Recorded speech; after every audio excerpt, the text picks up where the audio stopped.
What's up, you guys? So, I did get the furitek komodo motor installed,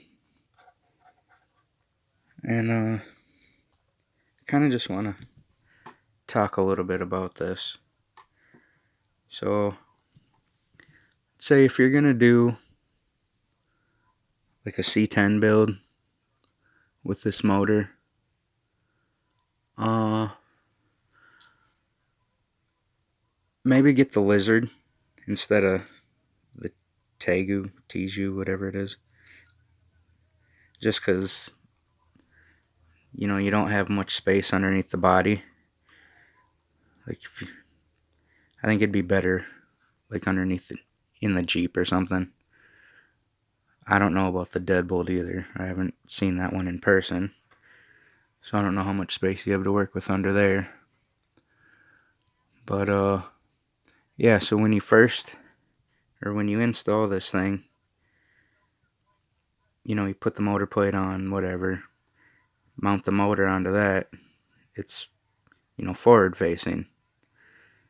So I think for this, it would have been better to just remove the center skid plate, flip it around, because you're gonna have to do that to make it where you can screw it back down.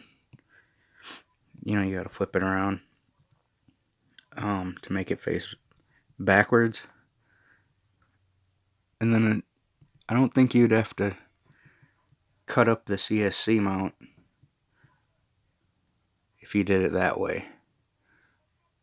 So, for space, yeah, it would have been better to just flip this and have it facing backwards instead of forwards. But if you really want the motor, facing forward, then yeah, there's a lot of work into it. I had to, even for this, I had to cut up the battery tray, flip that around.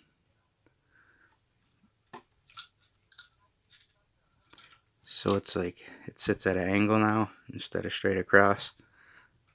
Like going across like this. So even if you did, flip the motor around, the whole thing, you're still gonna have to cut up the battery tray. I don't.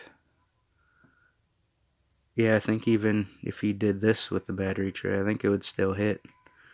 And since this spins, you can't really have that sitting against that. So I don't really know. I think the Jeep the Jeep might just be the best overall for this.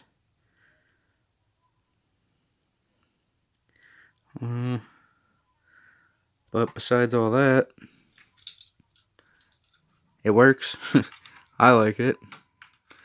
It runs pretty good. I had problems at first, with the app and trying to set it up. Like, it was freaking out on me. The wheels would spin on themselves. So then I just had to do a factory reset through the app. And then redo the calibration. I just did that yesterday. So it runs better than it was than what I showed on Instagram when I was talking about on there that I don't know if I should do the calibration since it was working. And I actually, had control over it. But yeah, it's acting fine now. I can. Whoa.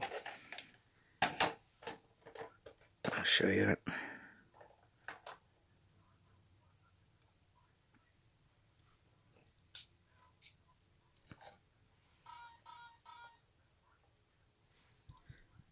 me set this down.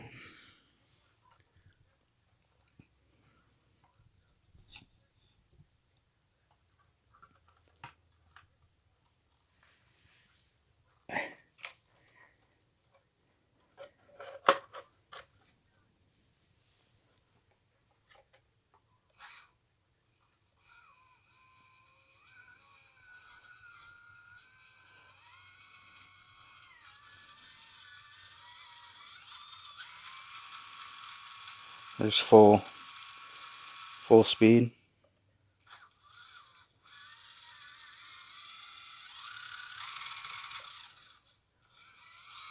There's reverse.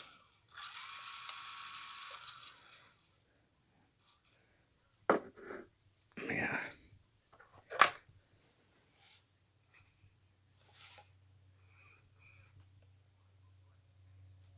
Try to make it. Yeah, there you go.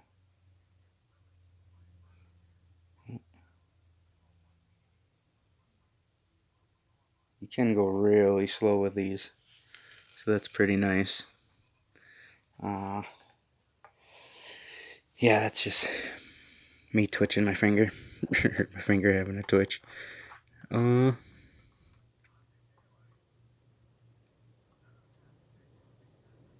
that's about it right now.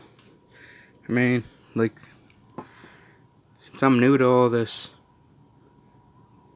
customizing RCs and doing all this kind of stuff, this is the first time I've ever put in a brushless motor in anything. And then figuring out, how this all works and how to mount it. I got some help from some people on Instagram, so they kind of made it a little easier. His name is Ben Crawlin. He told me just, mount the motor first and then figure out the rest of the electronics from there. And I seen, like, yeah, he obviously, you can't put the motor in and have there be space, like, for the stock ESC was here. So I had to cut that all up to make room, shave down the insides of that mount. You see, so there's clearance for the motor to be able to spin. And then I think he's the one that had that wishbone, or yeah, the wishbone link snap on him. But I seen on somebody else's video, they bought the the long wheelbase, a spare set of the links, and then took the wishbone off and then used 2 of those links to replace this. So it'd be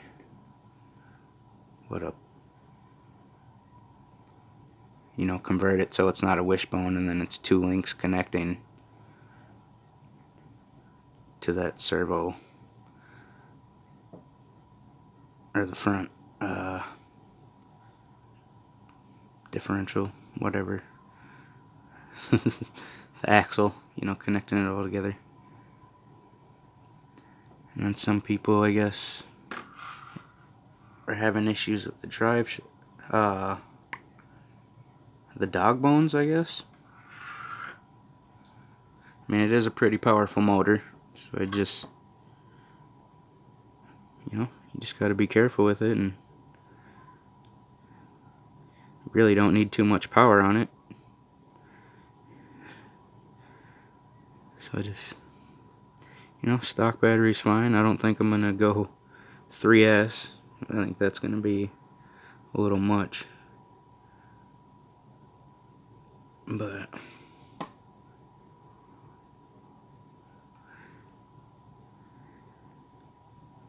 yeah, other than that, it's pretty cool. I like the sound of it. It works pretty good.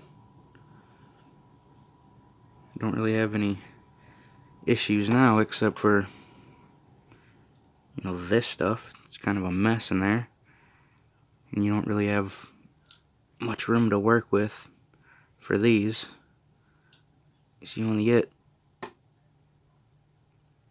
a couple inches between the two ESCs. So like, I wanted to put them one on each side of here inside the body, but with the motor wires being so short, you'd only be able to open the body like that. You see, it'd make it hard to get to the battery to unplug that, and so I think right now it's easier to just have it sitting like this, and then when I close the body all the way, yeah, I have to push this forward so it clears. You know, basically it's so it sits in the back window to be able to close it, otherwise it hits inside there.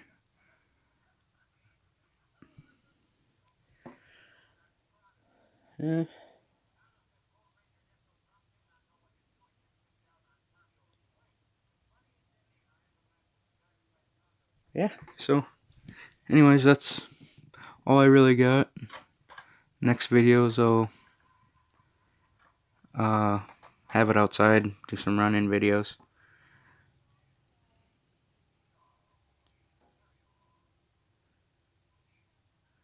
If you have any questions, just let me know.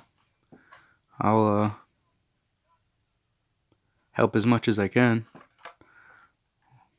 And yeah, try to make it easier on you. Alright, thanks guys.